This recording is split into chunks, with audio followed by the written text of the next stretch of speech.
श्री कृष्ण कहते हैं, रोज रात को सोने से पहले बोलो ये 4 शब्द, गरीबी का नाश हो जाएगा। बहुत समय पहले की बात है, द्वारका नगरी के बाहर एक छोटे से गांव में एक निर्धन ब्राह्मण रहता था। उसका नाम था श्यामा दास। उम्र 55 के करीब थी, सिर के बाल पक चुके थे और शरीर दुर्बल हो चला था, लेकिन मन में अभी भी भक्ति की लौ प्रज्वलित थी। जीवन में कभी किसी से द्वेष नहीं किया, हमेशा सच्चाई का साथ दिया, परंतु फिर भी उसका जीवन निर्धनता, कष्ट और अभावों से भरा था। श्यामा दास रोज सुबह गंगा स्नान करता, तुलसी के पौधे को जल चढ़ाता और फिर श्री कृष्ण की मूर्ति के सामने बैठकर घंटों तक भजन करता। उसकी पत्नी जानकी बड़ी ही सरल स्वभाव की महिला थी। वे दोनों एक कुटिया में रहते थे और बमुश्किल दिन काटते थे। कभी कभी तो दिन भर उपवास करना पड़ता था। एक दिन श्यामा दास ने एक धनी सेठ से जाकर कहा, सेठ जी, मुझे कुछ दाने अनाज के चाहिए। बदले में मैं आपके लिए कुछ दिन तक काम कर लूंगा। सेठ ने उसकी ओर देखा और व्यंग्य से बोला, श्यामा दास, तुम्हारे जैसे ब्राह्मण की गरीबी तो भाग्य की देन है। कोई काम भी नहीं आता, बस भगवान के नाम पर बैठ जाते हो। भगवान से कहो, वो ही भेज दे खाना।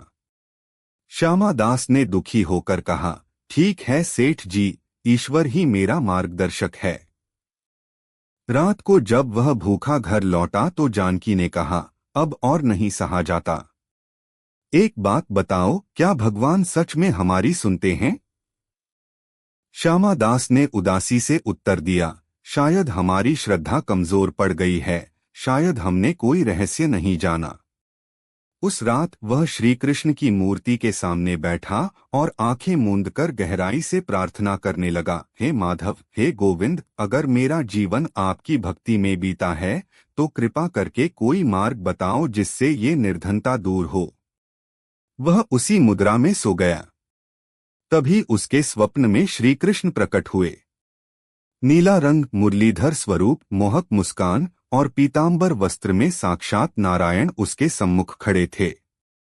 श्यामा दास ने हाथ जोड़कर कहा, प्रभु, क्या मेरा जीवन यूं ही दुखों में बीतेगा? क्या मैंने कोई अपराध किया है? श्री कृष्ण मुस्कुराए और बोले, श्यामा दास, तुमने कोई अपराध नहीं किया, परंतु तुमने एक रहस्य नहीं जाना।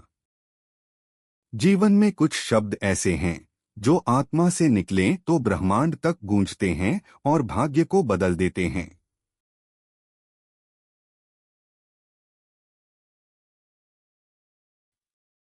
श्यामा दास ने जिज्ञासु होकर पूछा, कैसे शब्द प्रभु? कृपा करके बताइए। श्री कृष्ण बोले, रोज रात को सोने से पहले श्रद्धा और विश्वास के साथ इन 4 शब्दों का उच्चारण करो। धन में देहि गोविंद, हे गोविंद, मुझे धन दो। ये केवल शब्द नहीं हैं, यह आत्मसमर्पण है। जब मन, वचन और कर्म से कोई भक्त यह पुकार करता है तो ब्रह्मांड की ऊर्जा उसके भाग्य को बदल देती है। परंतु ध्यान रहे, यह लालच से नहीं, प्रेम से बोलना चाहिए। श्यामा दास ने आंखों में आंसू लिए प्रणाम किया। प्रभात होते ही उसने सबसे पहले स्नान किया, फिर श्री कृष्ण की मूर्ति के सामने दीपक जलाकर उन 4 शब्दों का उच्चारण किया।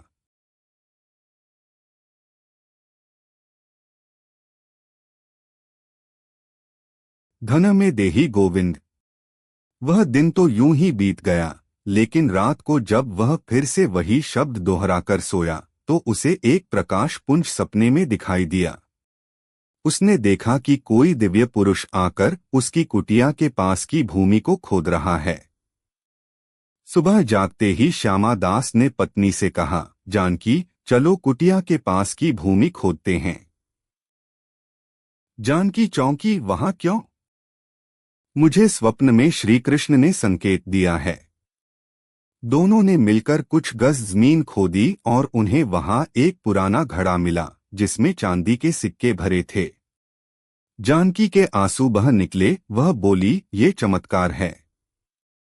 प्रभु ने सुन ली हमारी प्रार्थना।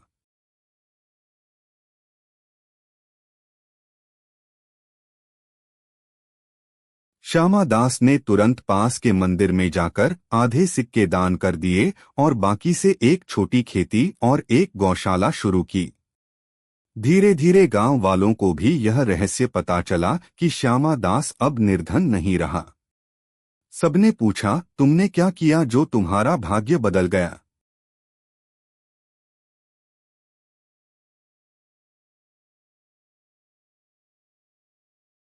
श्यामा दास ने उत्तर दिया, मैंने केवल एक चीज सीखी, श्री कृष्ण के सामने झुकना और रात को आत्मा से बोलना, धन में देही गोविंद। गांव के लोग भी अब सोने से पहले इन 4 शब्दों का जाप करने लगे। लेकिन कुछ ने इसे केवल लालच से करना शुरू किया और कुछ ने श्रद्धा से। धीरे धीरे जिनके दिल में प्रेम और श्रद्धा थी, उनके जीवन में बदलाव आने लगा। कोई स्वस्थ हुआ, किसी की बेटी का विवाह हो गया, किसी को अचानक नौकरी मिल गई।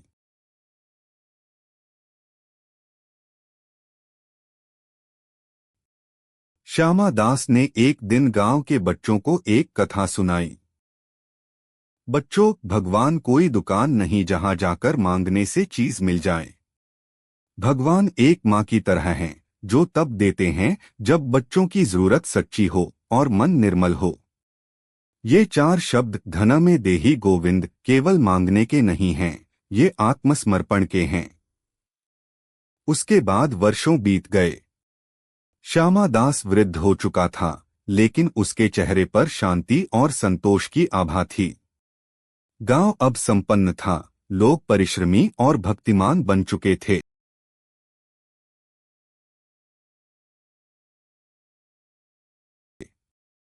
एक रात वह फिर श्री कृष्ण की मूर्ति के सामने बैठा और धीरे से बोला, धन में देही गोविंद। और अगली सुबह वह इस संसार से विदा ले चुका था, मुस्कुराते हुए, जैसे श्री कृष्ण की गोद में।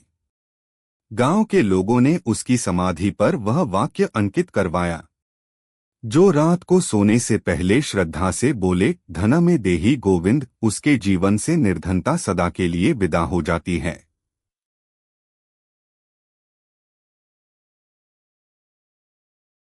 यह केवल एक कथा नहीं, एक विश्वास है।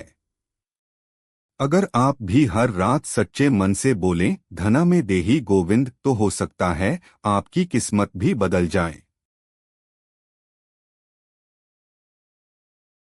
अगर आप श्री कृष्ण जी के सच्चे भक्त हैं,